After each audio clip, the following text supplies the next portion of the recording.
Excellent, folks. Thank you. Well, we got quite a few people coming in. This is awesome to see. And if any of you are curious, I am recording this webinar, so this information is going to go back up later on. So we're going to put this up on our AEF YouTube channel. So if for some reason you've got to go, if something's happening, that's quite all right, but I hope you will stay to ask questions, because we will do a Q&A at the end. And obviously it's hard to ask a question if you're not here, and you might have a question that I would love to answer in this webinar. By asking your questions here in the webinar, I'm going to be able to put this up online, and more people will learn from whatever it was that was curious for you. So we'll have that going. So my name is Matthew Feller. I am the director of the Arizona Spelling Bee. I'm also the director of programs for the Arizona Educational Foundation. And what we do is we have a series of programs that we use to support Arizona K-12 education. And we do everything from the A+ School of Excellence program to the Arizona Teacher of the Year. Right now we are spooling up our Take Your Legislator to School program, where we are going to have teachers host legislators in their classroom. And so we do a lot. It's a whole lot of fun. We've got a lot of great work going on with Principals Leadership Academy and our Teach STEM program. And so just a whole lot. So if you do get a chance, stop by our website. It's www.azedfoundation.org and take a peek around and look at the kind of stuff we've got going on. I know most of you are from a school or a school district, and you might find that we have other programs that your school can take advantage of. And we are a nonprofit. Most of our programs have almost no costs at all associated with them, thanks to our sponsors and donors. So that's definitely something that you should keep an eye on. But we are here to talk spelling bee, so I can't wait to talk to you about that. Just recently, I went and updated our Arizona Spelling Bee website. So if you haven't been here, and actually, you know what, I'm going to take you back to the homepage. If you haven't been here yet, I absolutely recommend you start your spelling bee journey here and at the Scripps website, and I'm going to show that to you as well. Now, we should be mostly coordinators here on this webinar. If you are not a spelling bee coordinator, you might find some of this information is not as relevant to you, but you're still welcome to be here. So on our main page for the Arizona Spelling Bee, I've got a couple resources for you. The first of which is what we're going to go through in just a second. That's going to be Arizona Bee 101, and that's where I'm going to give you the basic structure of the Arizona Bee. For coordinators who need specific details, we have this Bee Coordinator Coordinator Headquarters link, which try to say that 10 times fast. And then this is where I'm going to post news about our state spelling bee. Right now, you will see information about last year's bee. So if you go back, do keep in mind we are moving forward to the 2022 spelling bee. And that's what you'll find here eventually. It's going to be coming up within probably the next month, and have that information up. And then you can also take a look at our past bee champions. If you're not aware, the Arizona Spelling Bee champion goes on to represent our entire state at the Scripps National Spelling Bee. And so that's a lot of fun too. If you saw this picture of the young man here to the left, this is Tanish Doshi. He was our Arizona champion this last year in 2021.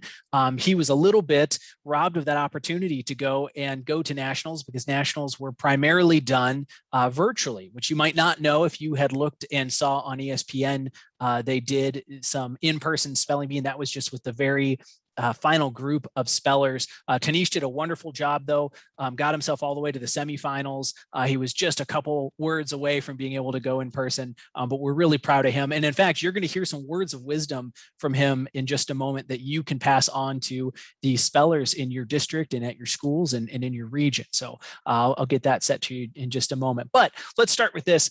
I am using our webpage much more actively this year than we have in the past. So if you are looking for any information, you're going to find almost everything you need here on the webpage.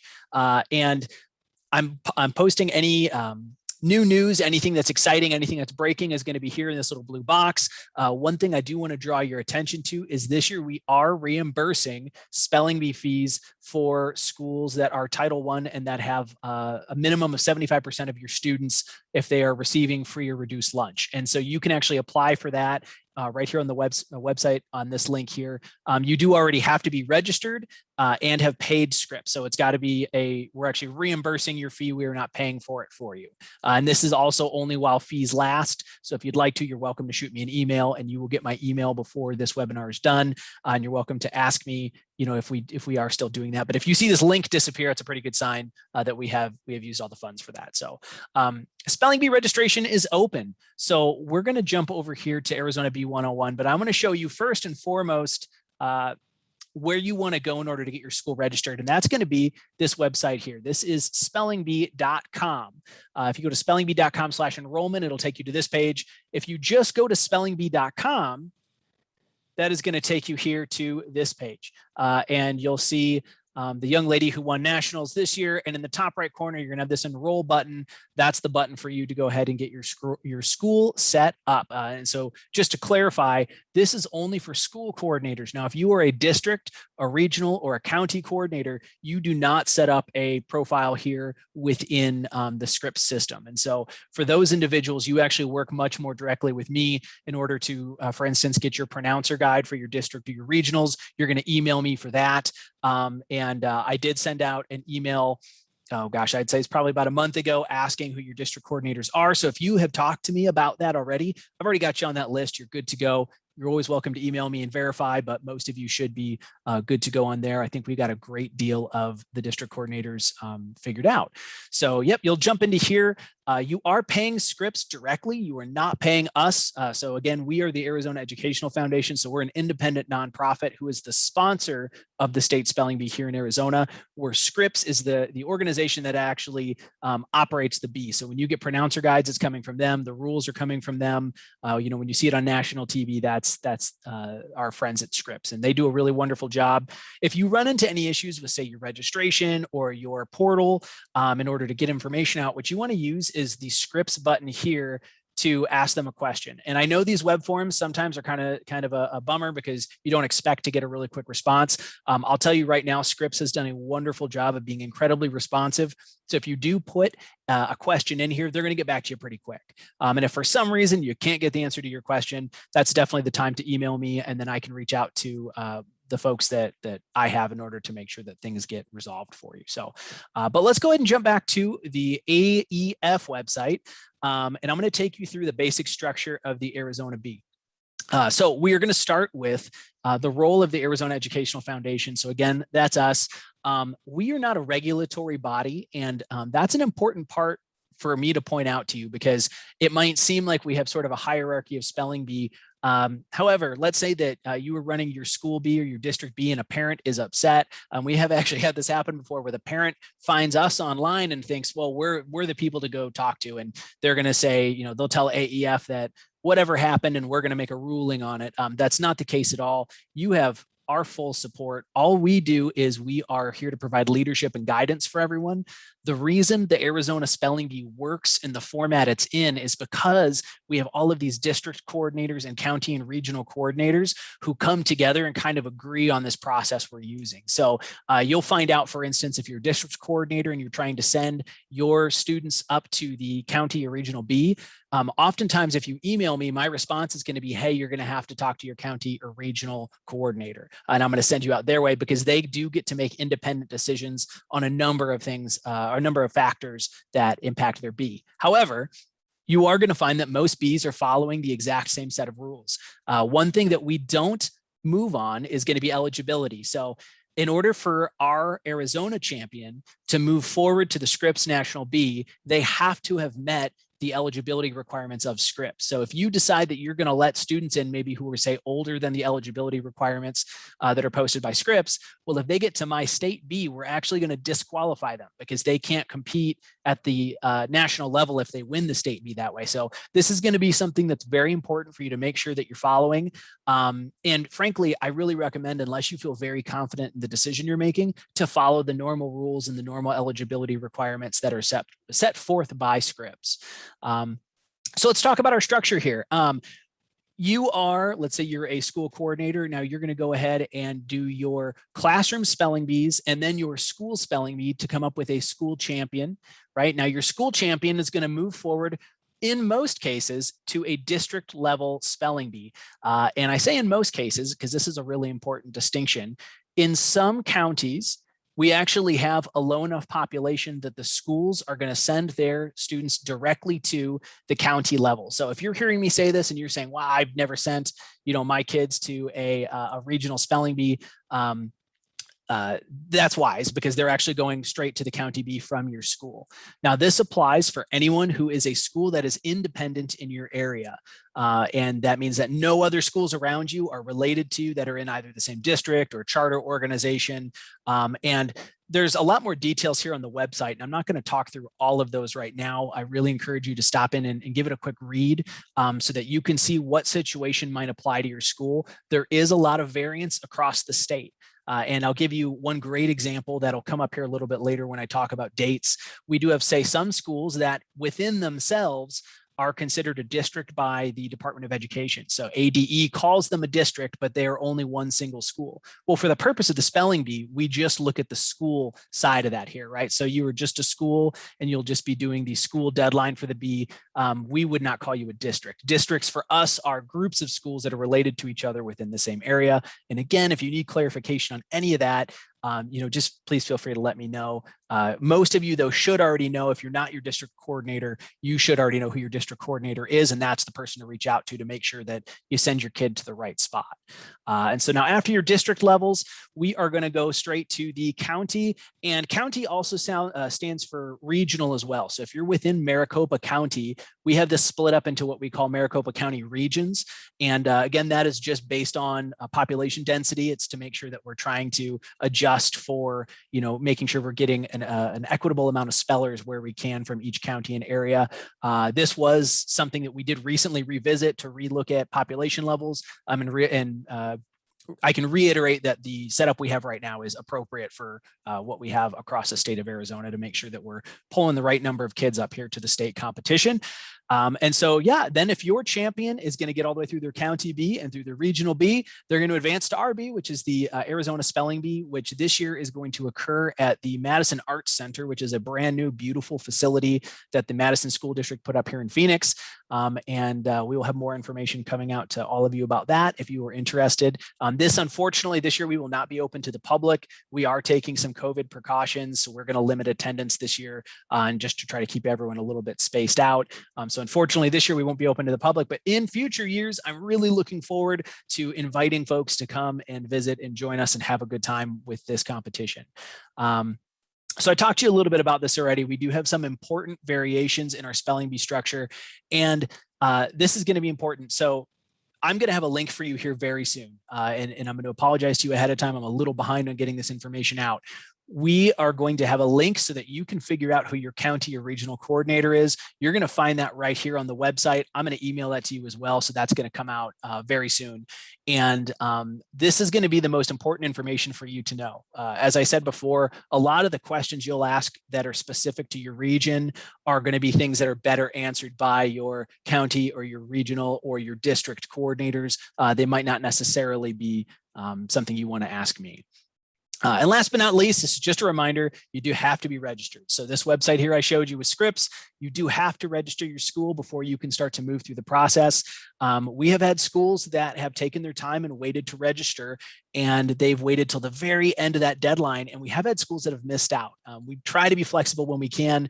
It's not always possible, guys. Sometimes, we've got to be able to move on to make sure that the bees that are coming after your school bee have time to get their kids together, to get the organization together. And so it's not fair to them to have to rush to, allow your school coming in late. So please don't wait on this. If you haven't registered yet, get in there and register. That's also important because once you're registered, your email I get to pull as a sponsor. So I'm going to see your email as your school's coordinator, which means that you're also guaranteed to get all my emails. So getting registered is not just to make sure you can participate, but also to make sure you get communication from me. So please, please, please don't drag your feet on that. And now I'm going to take you over to our bee coordinator headquarters. This is where we've got some super important information, which includes deadlines. And the deadlines are going to be super important this year, as they are every year. For all of you as coordinators, I really recommend you be strict with your deadlines. Some of you are incredibly kind and nice. And again, you were allowed to do what you need to with your deadlines, so long as it's not hurting that next person, up that level. And However, these definitely are what I would recommend are our maximum deadlines. Okay, so if you are a district spelling bee coordinator, I would not give anyone past January 31st, and that is because you want to make sure that your county and your regional coordinators have the time they need to get their bee ready by the 18th. And you can see here, between the 31st and the 18th, we're talking what, 18, 19 days. That's not as much time as you think it is when you're trying to coordinate a large spelling bee. So please do take these deadlines seriously. If you do need to ask for an extension, the person to ask is going to be that next level above you to see if they will give you that extension.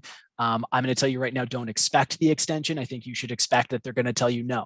And that would be, my suggestion for any coordinator who does ask me, and some of you, have in the past sent me an email and asked if you should. I always support your decisions, but at the end of the day, I will tell you, I think you should stick with these. So, and then this is an important reiteration here. If you are a school that is also a district according to ADE, please remember you follow the school spelling bee deadline. So I'm going to give you an example of, there's some schools up north I can think of who are in small towns, and they are considered their own district by ADE, but they are the only school in their district who is participating in the spelling bee. So they are beholden to the January 7th school spelling bee deadline, not the district spelling bee deadline. So again, district spelling bee is just for groups of schools. It is not for an individual single school that is also considered a district. For school spelling bee coordinators, I have a litany of information in here for you. This is advice. These are tips. These are going to help explain what next level your speller should go to. So I'm going to leave this for you to come and visit later. And I am, by the way, sending this link to all of you. So you will get this information at the end.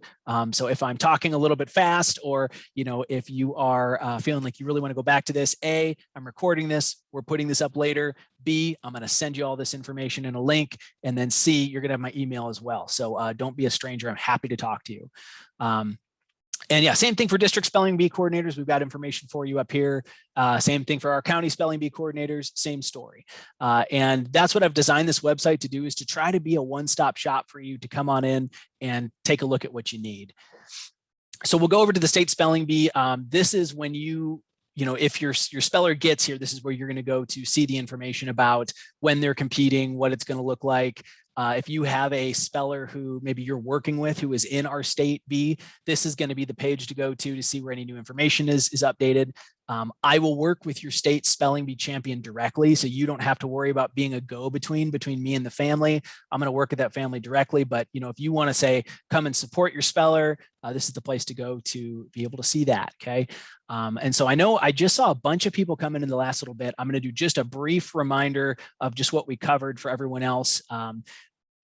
We're looking here at the Arizona Educational Foundation Spelling Bee website. I really encourage you guys to come in here, take a look at the Arizona Bee 101 information, follow that into the bee coordinator information, and this should answer 90% of your questions all right here. So speaking of questions, if you have any, because I know I've just dumped a whole bunch of information on you, the Q&A button should be in the bottom. I believe it's bottom right. So when you move your mouse around, kind of in the middle, you're going to see on the right-hand side, right next to raise hand, you're going to see a Q&A function. That's the place to put your questions in. It's going to send them to me. I'm going to get a chance to look at them, and we'll answer them with everybody here. So don't be a stranger. Definitely start sending me some questions if you have any.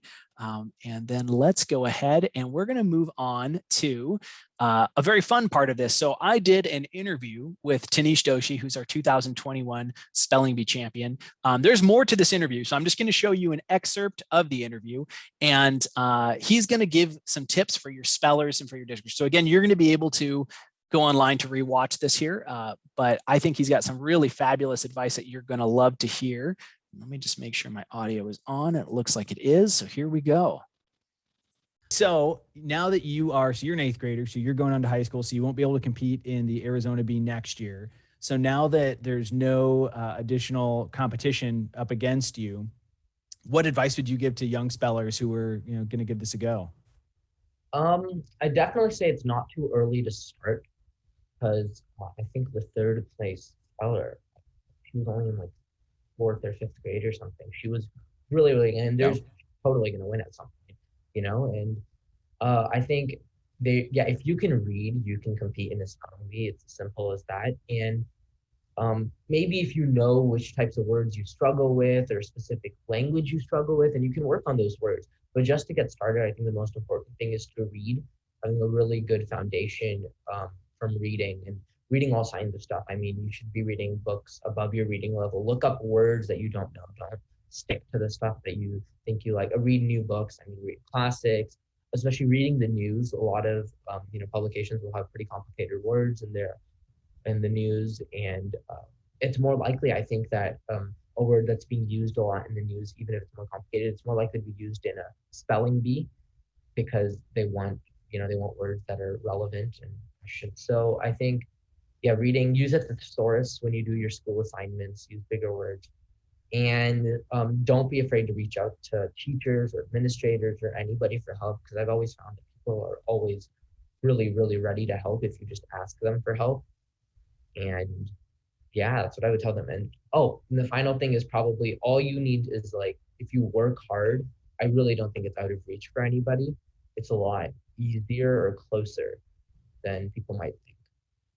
That's awesome, man. That's great advice. And so what I hear you saying is a lot of it is very practical. So you didn't just sit down and memorize words all the time. It was you were learning words in books. You were learning words, doing assignments, and trying to use a better, more descriptive word. And so it's through your natural life that you were picking up on extra words too.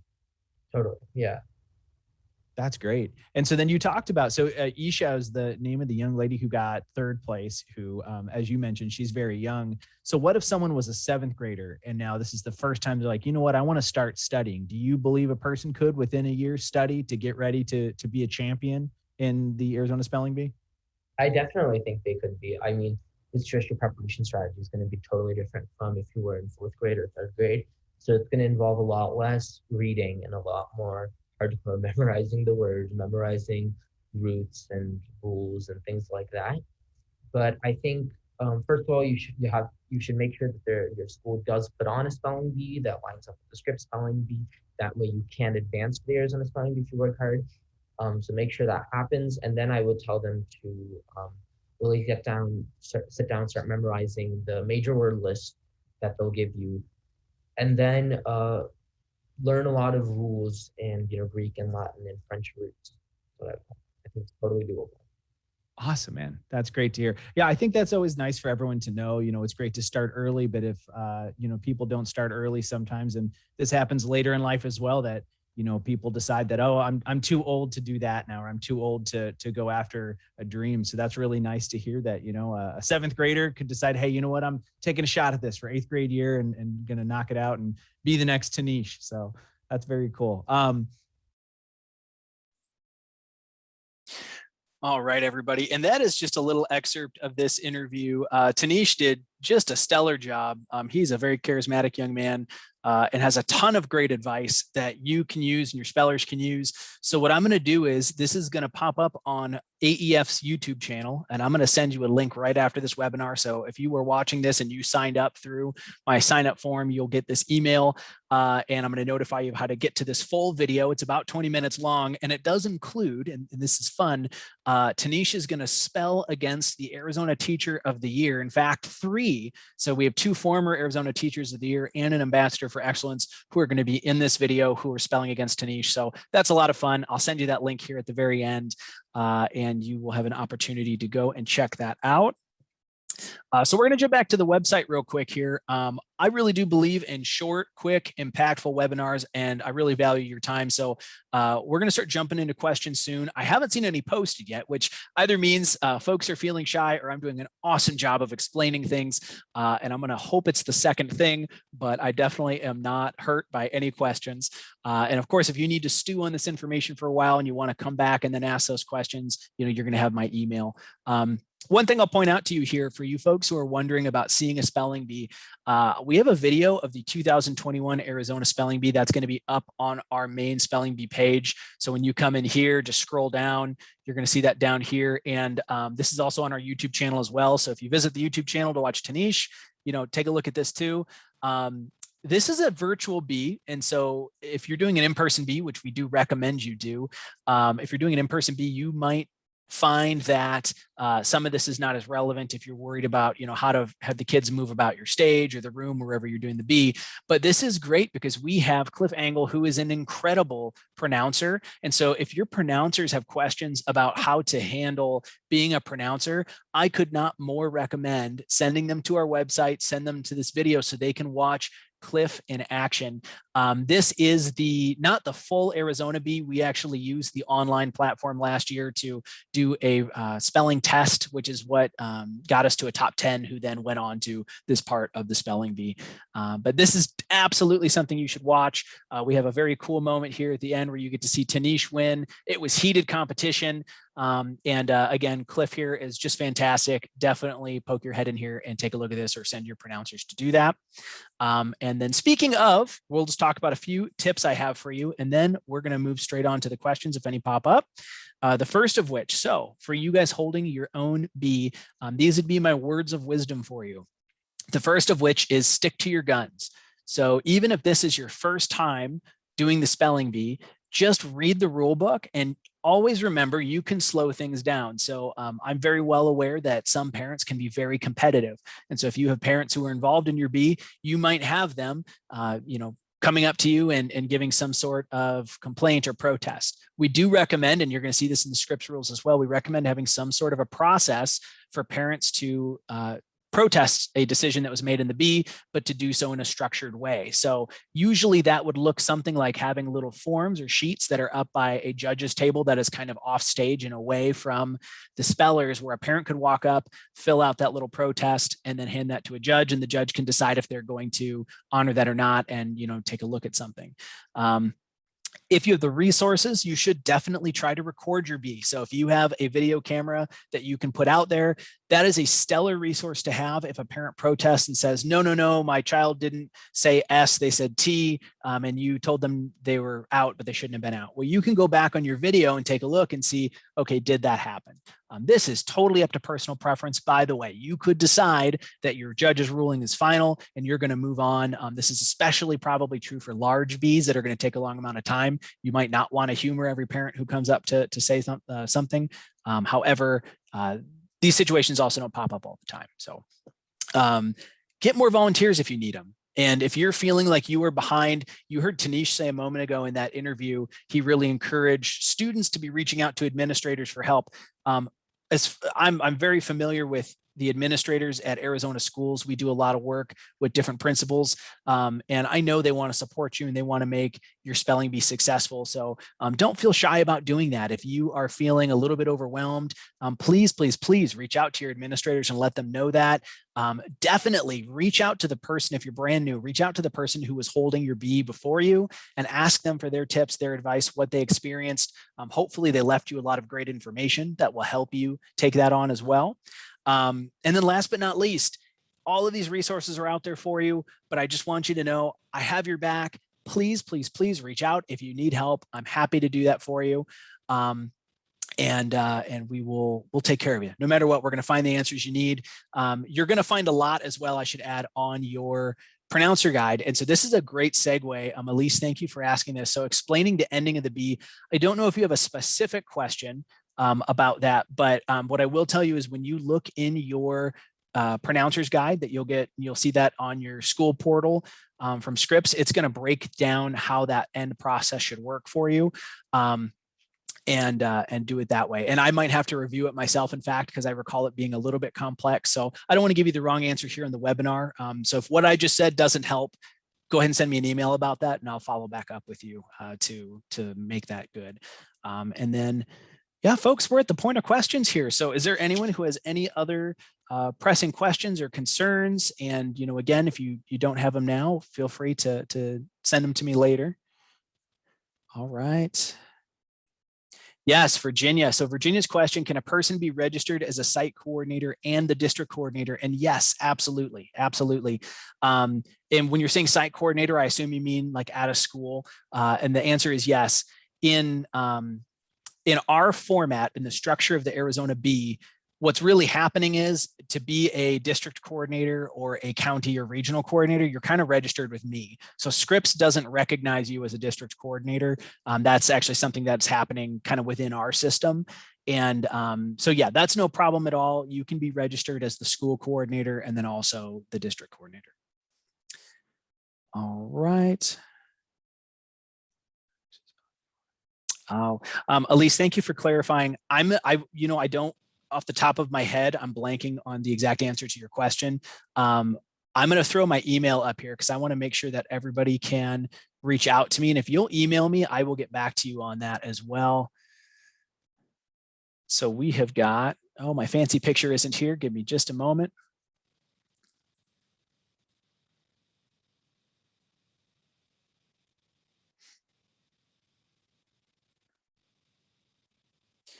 You know, I'm realizing now, there we go. So here's my email right here for you folks. If you have a question like Elise that I can't answer right now, please do reach out to me on here and I will follow up with you. Christina, you might have to register yourself as a district coordinator. That's just going to depend on if you've talked to me already. If you don't recall emailing me and chatting with me, please do. So again, my email is going to be right here on the screen for you. And then let's see. And yeah, email me and we'll get you all set. All right, folks, do we have anyone else of anything pressing? I appreciate seeing these come in. Thank you. I like to use the Q&A function. It's fun. Elise already stumped me, so hopefully none of the rest of you can stump me, but Elise will find that answer for you. I have full confidence in that. All right. Pam, I see your hand raised here. I think, I'm just going to use the allow to talk function and hopefully that'll work. So Pam, do you have a microphone attached? If not, we'll have you do a Q&A so you can type it out.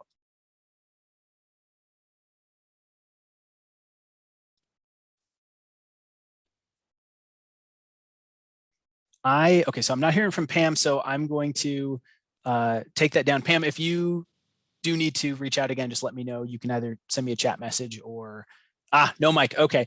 Yeah, so type your question into that Q&A function there and we can get your question answered.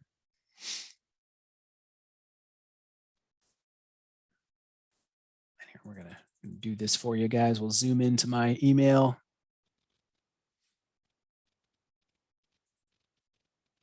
Excellent. Okay, so Pam's question, she posted that in chat here. Are school bees virtual or in person? And the answer is that's your choice. I'm glad you asked that question, Pam, because that is obviously a pressing issue for everyone right now. So Scripps is providing the online platform again this year. So that's provided by Scripps. That's not provided by us. And if you choose to use it this year, the state bee is not using the virtual platform. So we are not offering kind of any tech support or things like that, like we did last year to get that going. So if you do choose to do that, you are welcome to do that. It might not be the case though that say at the county level or the regional level, they're doing that. So you should be aware also if you don't need to do virtual, based on maybe let's say health guidelines or district policies surrounding COVID, I do not recommend going virtual. The best format for your bee is going to be in person. But that's a great question. Yeah, it's entirely up to you, your district policies, your administrators, yourself, your community, what you think you should do as far as going, if you want to go in person or virtual. But again, to reiterate, the state bee is in person this year. So you're very welcome. You're very welcome, Pam. All right, folks, I'm not seeing anything else pop up here, and I would love to keep meetings and webinars under the time I promised. So we'll definitely hit that if I see nothing else coming up. Thank you so much for joining in. Again, I'm going to send you this information. I know I talk fast, so I'm going to follow up with you on everything you saw here, and you're going to have my email as well from that. Please don't be a stranger. If I can do anything to support you, I'm so excited you're going to be a part of the bee this year. I hope your students are excited, and really we're thrilled that we'll be able to make this happen. And so a big thank you to Scripps for providing great software, and I'm looking forward to another amazing bee season, everyone. You all take care of yourselves.